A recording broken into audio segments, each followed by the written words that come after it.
what do you think the global economy has in store for betting as a whole, sports betting? Because places, I guess it's gone through a weird cycle. So it's illegal in a lot of places, but you see the US now starting to make it legal for sports betting in more states and so forth. What do you think this global economy has in store for betting? So one of the reasons why we started the gambling fund is, and the gambling fund focuses on mainly listed wagering or gambling companies, investing in them, and also we do have the remit to look at non-listed, but all our investments are listed at the moment, and basically we allow or have people come into the fund and they invest alongside myself and the family in gambling companies. And the reason why I like it so much is that, or like the sector so much, firstly got the experience in the sector, but secondly, people have gambled since the beginning of time, and I'm pretty confident in 100 years that we're still gambling, and it's very robust in tough times. It's not counter-cyclical, but people tend to gamble in very similar amounts, if not more, when the economy downturns. So I love it as a hedge in some ways against what's happening across the other sectors.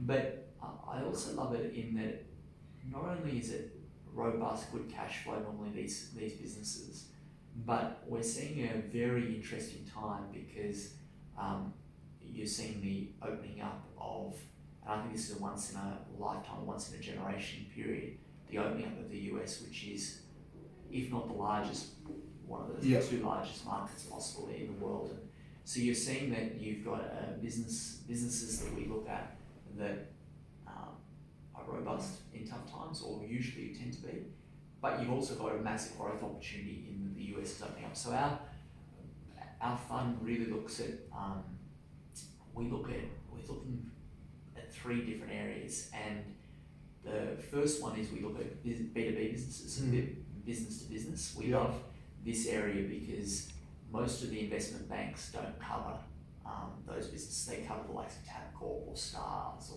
or Crown or Aristocrat, but they don't cover some of the operators that provide the services to these gambling operations.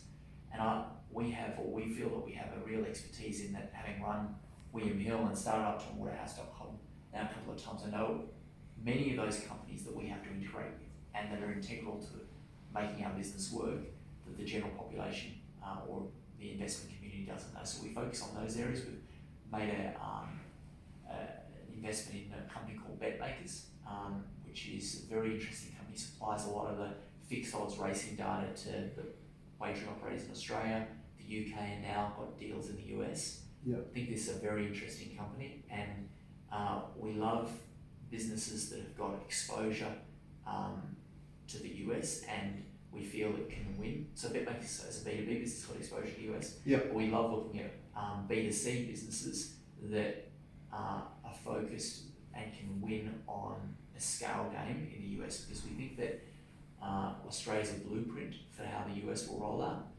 In that Sportsbet came to Australia, one of the few operators that have made money in Australia in the last 10 years. They bought an existing business, they kept the brand, they kept the team in place, and they put their foot down on marketing. The business that they're owned by Flood or Paddy Power bought FanDuel, kept an existing team, kept the brand, got the database of clients in the US. One of the only operators that have also got a fantasy sports business, so they can advertise across state lines.